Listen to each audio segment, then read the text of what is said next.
feel like a friendship that I have had for years is ending or has ended.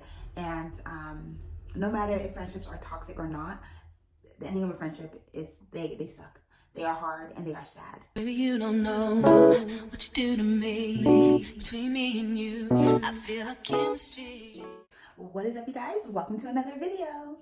My name is Marissa Linnell. If you are not new here, hi and welcome back. If you are new here, I do not know what brought you here, but I love that for us. On this channel, we talk about all things life because life is life and the hell out of all of us, and we're going through it together right here, right now on this channel. So if you're interested in joining the party, please be sure to hit the subscribe button. Welcome back to my 5-part series, Unfiltered Friendships, the good, the bad, and the ugly, when we are unpacking all things friendships, okay? We are talking about the highs and lows and everything in between. This is video 3. And in this video, we are tackling something that I think we can all kind of relate to, toxic friendships. We're gonna talk about how to identify them and how to deal with them. So grab your coffee, your tea, your wine, whatever vibe that you're on for today, grab it, let's get into it. Full disclosure, I'm wearing red because we are talking about red flags today. And second disclosure, this is actually my second time recording this video, okay? The first one I recorded, I was trying to record my truth without saying the truth. And it didn't make sense. I did that because I was trying to save face for some people, some friends that I may not be friends with today. We still may have some mutual friends and some people may see this, but at the end of the day, this is my truth and you shouldn't be such a sucky friend.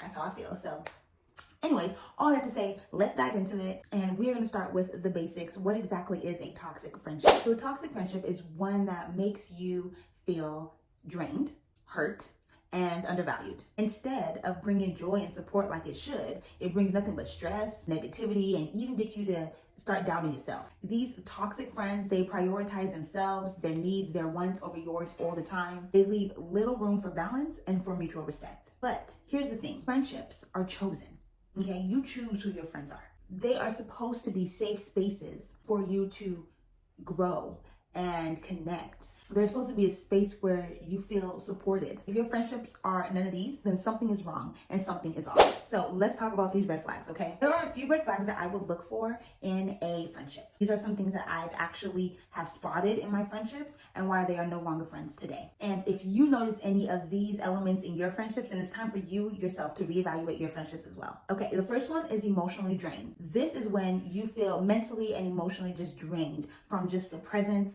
of that person, okay? I had a friend where literally I was so drained all the time. After a day of hanging out with them or even a conversation on the phone, I was exhausted. It was always something, okay? Their life was never a dull moment. And it was just constantly go, go, go, go, go, go, go, go, Energizer Bunny. Like the minute we got on the phone to have conversations, like I couldn't even catch a minute to gather my thoughts and catch a breath because it was just so much all the time. And I didn't realize that until I started recognizing my emotions when my phone would ring and that friend's name would pop up on my phone.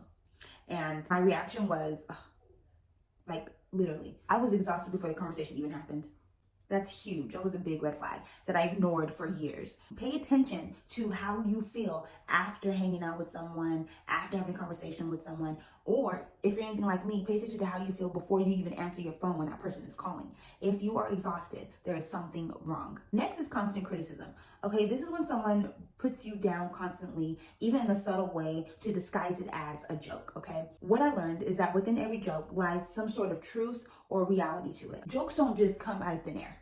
Jokes are cultivated and created around something that someone has witnessed in your life. A joke about you is about you, period. Something along the way in your life helped created that joke for that person to say, okay? So whether it's something that you did, something that you said, something that you wore, something along those lines, when someone starts to make jokes about you, there are truths in those jokes. Pay attention to them. Pay attention to how they make you feel. Again, your friends are supposed to uplift you and support you. If their jokes and their criticism is putting you down, something is wrong. Red flag. Next is jealousy or competition. Okay.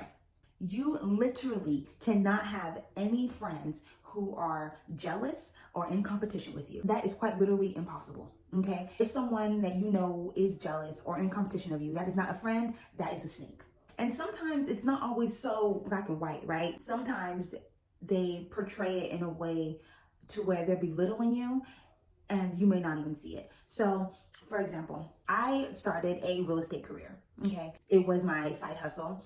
And it was something I was really excited about because I had just purchased my first home and I really enjoyed the process and wanted to continue to do it with others, right? So most of my friends and family members were really excited about it, right? They were all congratulating me and just like being super supportive. Couldn't wait to see the things I can do. So I had a friend who also was like, oh, proud of you, X, Y, and Z. But there was a conversation happened. The gist of the conversation was, I talked to so-and-so about real estate, and they were saying how it's not even that lucrative, really. You don't really make that much money. It's really hard to make that much money. Now, me, I don't talk about finances with my friends. There are certain friends that I will talk about finances as far as like helping them save or things like that. But I would never sit here and talk about the money that is in my account. Okay, I don't talk about money, and I definitely don't talk about my pay rate with anybody down to the dollars and cents. I just think there's just some things in life that are just very personal and something that you should just kind of keep to yourself. If you're not talking to someone who's like helping you with like your taxes or your accounting books or something like that, there's no reason for someone to know exactly how much money that you are bringing in. I don't ask people those questions, and people shouldn't ask me those questions. But essentially, she was saying, "Oh, that's cool that you're doing real estate and all, but you're not gonna make no money. Like, anyways, like you're really not gonna make no money." And my initial response to that conversation was me saying, oh, well, that's not true because X, Y, and Z. And I've done X, Y, and Z, and I could do X, Y, and Z. So I'm sitting here trying to defend myself and my new career and passion. I'm like, why did I do that?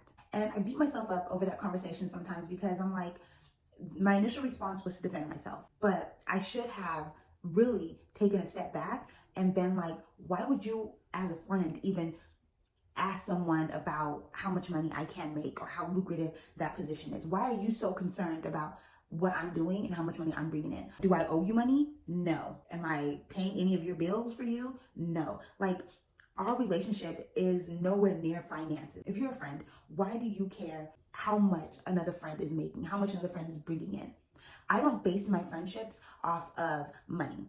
I don't base my friendships off of having rich friends. I don't compare and level myself to friends, like friends' finances. Either one, you're checking for my pockets because you want to make sure that I'm making the right amount of money to be your friend, maybe, I don't know. Or two, you're checking my pockets to make sure that I'm not making more than you.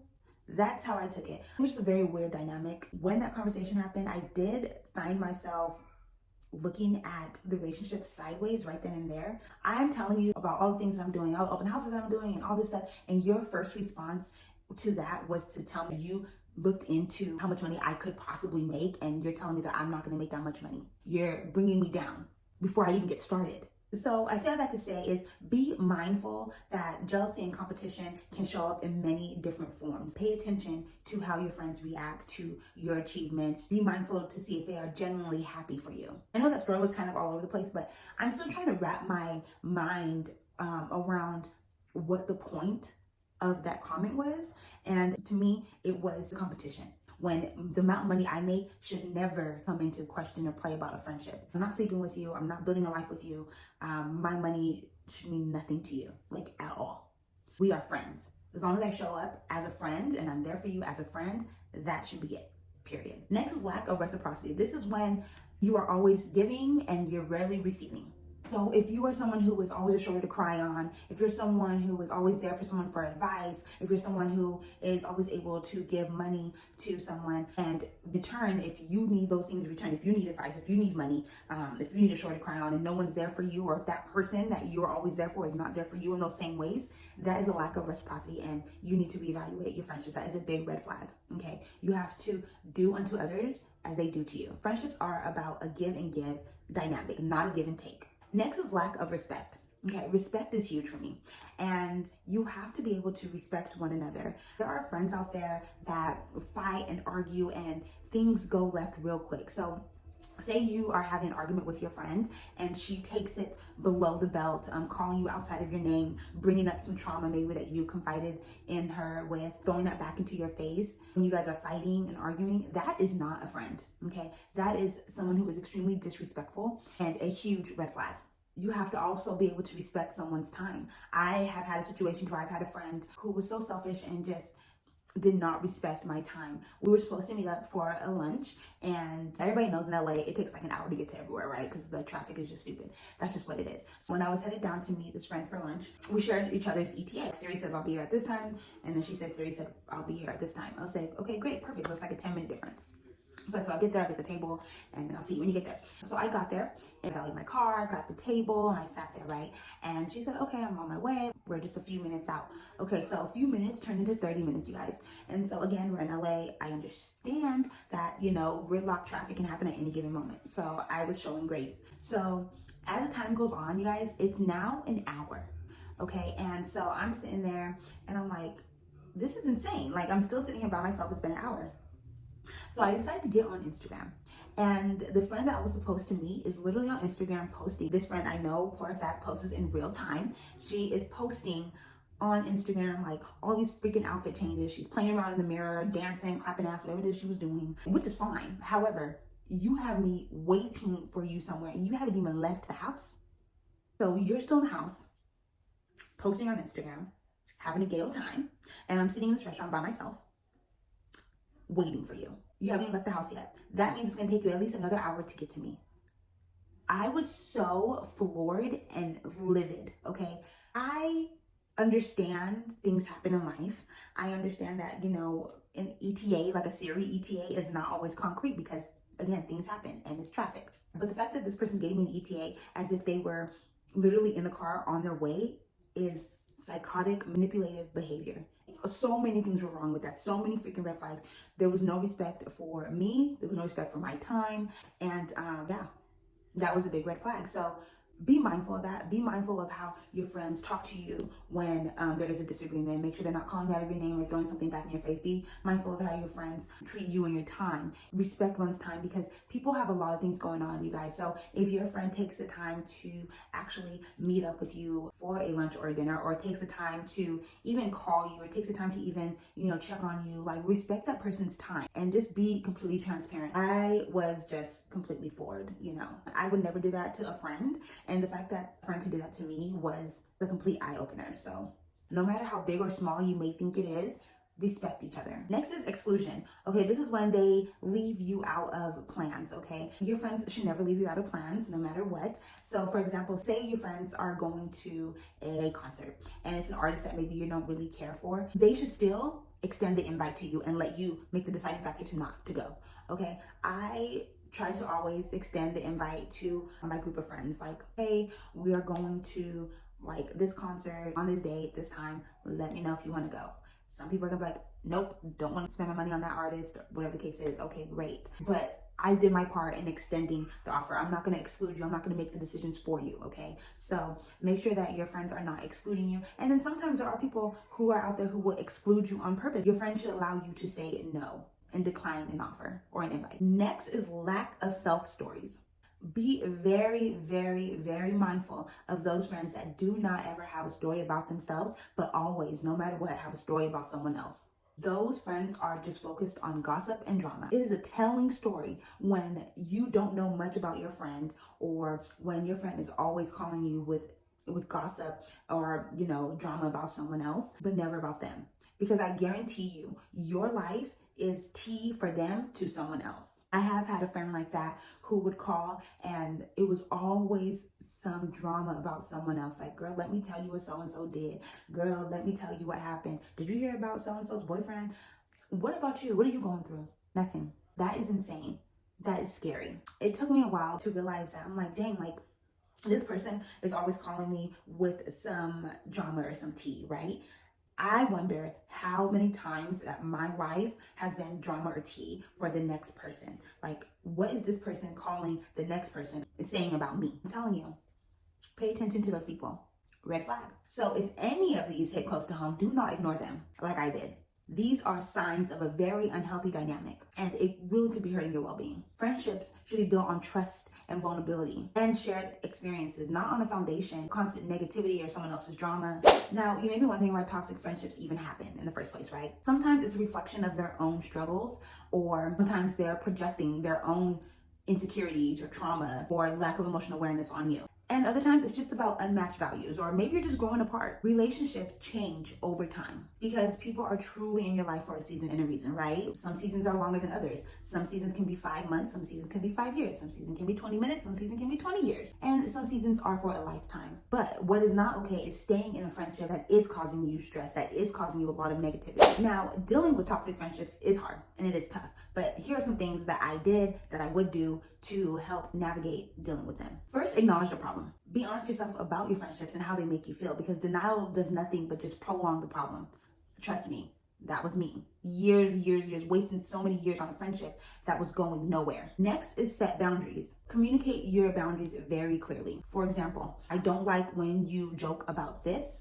I don't like when you talk to me like this. I don't like when you exclude me from X, Y, and Z. Be very vocal about your boundaries, what you will and will not put up with, and see how that changes. See if they respect those boundaries or not, because if they don't, then obviously red flag. Next is limit your contact. If those boundaries are not respected, then it may be time for you to start limiting your contact, taking a step back from your friendships. Create the distance to protect your mental health. Stop answering those phone calls, stop responding to those text messages. Take a step back and just really focus on you. Next is focus on positivity. Surround yourself with those friends that do uplift you, that do bring out a positive side in you, and engage in the activities and stuff and interests that you guys actually enjoy. Next is have a honest conversation. Now, if you feel like the relationship is really something that you want to protect, if it's something worth saving, then it may make sense for you to sit down and have a heart-to-heart conversation. But with that conversation, you have to make sure you are not attacking each other or blaming each other. It has to be a very calm conversation coming straight from the heart.